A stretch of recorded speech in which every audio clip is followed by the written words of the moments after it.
নমস্কার বন্ধুরা, আর জি কুকিং চ্যানেলে আপনাদের সবাইকে স্বাগত।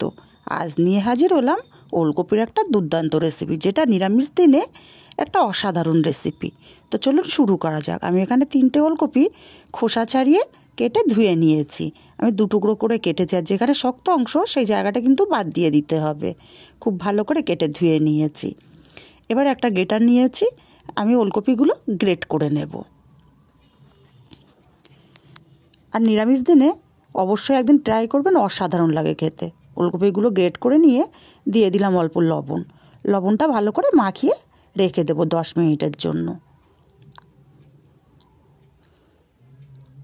10 মিনিট ওলকপিটা সাইডে রেখে আমি এখানে হাফ বাটি মুগ ডাল আর 1 মুঠো রেগুলার ভাত খাওয়ার চাল ভিজিয়ে রেখেছিলাম 2 ঘন্টা।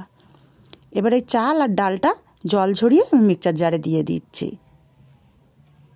আমরা যেই চাল দিয়ে ভাত খাই রেগুলার, সেই চাল দিলেই যথেষ্ট।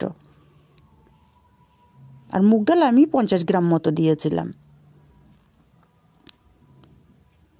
সব ডাল আর চালগুলো মিক্সচার জারে দিয়ে দিচ্ছি আদা কুচি। এটা শুকনো পেস্ট করে নেব। দেখুন ঠিক এইরকম পেস্টটা হবে, শুকনো শুকনো। আমি পেস্টটা এবার একটা আলাদা পাত্রে নিয়ে নেব। যেটার মধ্যে আমি বড়ার জন্য মাখাবো সেই পাত্রেই আমি নিয়ে নিচ্ছি। সব ডাল আর চাল বাটাটা আমি নিয়ে নিয়েছি, এক সাইডে রেখে দেব। এই মিক্সচার জারের মধ্যেই আমি মশলাটা করে নেব। দিয়ে দিচ্ছি 2টো টমেটো, আমি এখানে কেটে রেখেছি। দিয়ে দিচ্ছি একটু আদা কুচি, আর দিয়ে দেব 2 চামচ চার মগজ, আর দিয়ে দেব 1 চামচ টক দই।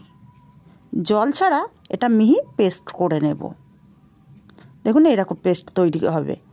এটা এক সাইডে রেখে দেব। এদিকে ওলকপিটাও 10 মিনিট হয়ে গেছে।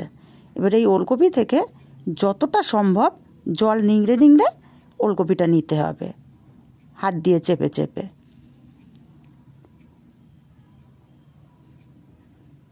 খুব ভালো করে নিংড়ে আমি ডালের বাটির মধ্যে নিয়ে নিচ্ছি।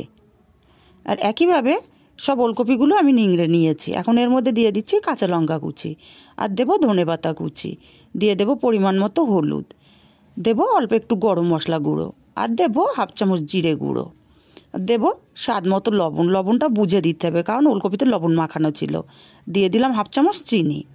এবার এটা ভালো করে মেখে নেব। খুব ভালো করে মেখে নিয়ে এরকম ছোট ছোট করে বড়ার আকারে আমি এগুলো ভেজে নেব। আমি আগে থেকেই কড়াইতে তেল গরম বসিয়েছিলাম। এবার একটা একটা করে বড়া তেলের ওপরে দিয়ে দিচ্ছি।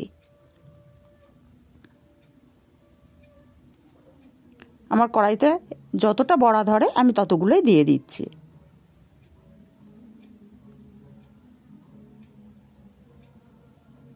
তো বন্ধুরা, আমার রেসিপিগুলো যদি ভালো লাগে অবশ্যই আমার চ্যানেলটি সাবস্ক্রাইব করার অনুরোধ রইল। আর যারা ফেসবুক থেকে দেখছেন তাদেরকে অনুরোধ রইল আমার ফেসবুক পেজটি ফলো করার জন্য। এবার আমি বড়াগুলো এক পিঠ হয়ে গেলে আরেক পিঠ উল্টে দিচ্ছি।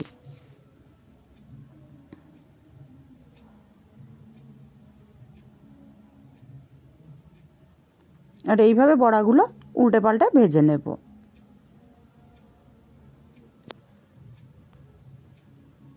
আর বড়াগুলো খুব কড়া করার দরকার নেই।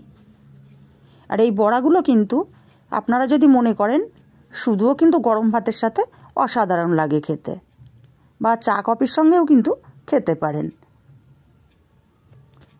বড়াগুলো সব আমি উল্টে দিয়ে ভেজে তুলে নেব।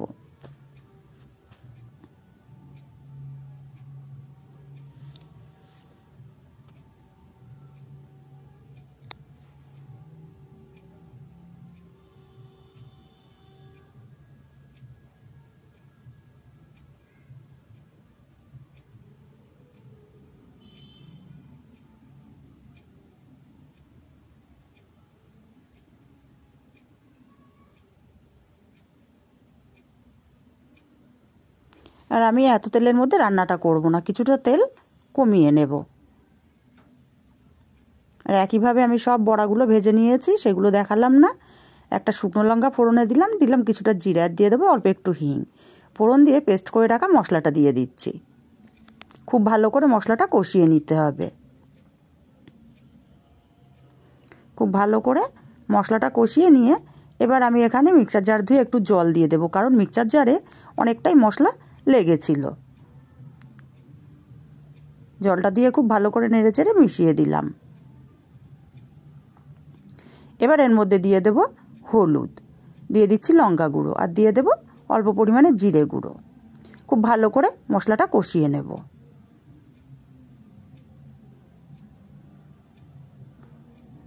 এই পর্যায়ে আমি দিয়ে দিচ্ছি 1 চামচ চিনি, কারণ টক দই আর টমেটোর জন্য স্বাদটা ব্যালেন্স হবে।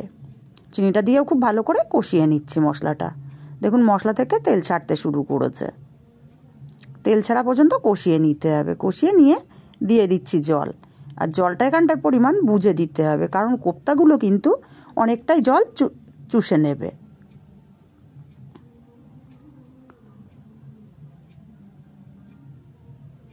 এবার দিয়ে দিচ্ছি স্বাদ মতো লবণ, আর দিয়ে দেব কিছুটা মটরশুঁটি। আপনারা চাইলে কষানোর সময়ও দিতে পারেন। এটা নেড়ে চেড়ে দিয়ে আমি মিনিট 3 ফুটিয়ে নেব। 3 মিনিট ফুটিয়ে নিলেই কিন্তু ঝোলটা আমার রেডি হয়ে যাবে। ঝোলটা 3 মিনিট ফুটিয়ে নিয়েছি, নেড়ে চেড়ে দেব।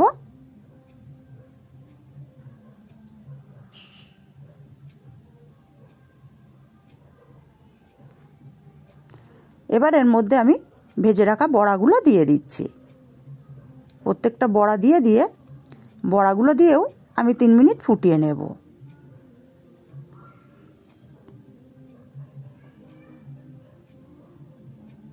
তিন মিনিট পর দেখুন বড়াগুলো ফুলে ডবল হয়ে গেছে। আর এইরকমই কিন্তু ঝোলটা নামাতে হবে, না হলে ঠান্ডা হলে আরও ঝোল টেনে নেবে। আমি কিছুটা গরম মশলার গুঁড়ো দিয়ে দিলাম, দিয়ে নেড়ে চেড়ে দিচ্ছি। আর উপর থেকে কিছুটা ধনেপাতা ছড়িয়ে নামিয়ে নেব। আপনারা চাইলে এখানে গরম ঘিও দিতে পারেন। আমার হাতের কাছে ঘিটা ছিল না, তাই আমি দিইনি। ঘি দিলে কিন্তু টেস্টটা আরও বেশি সুন্দর আসে। আমি ধনেপাতাটা দিয়ে নেড়ে চেড়ে নামিয়ে নেব।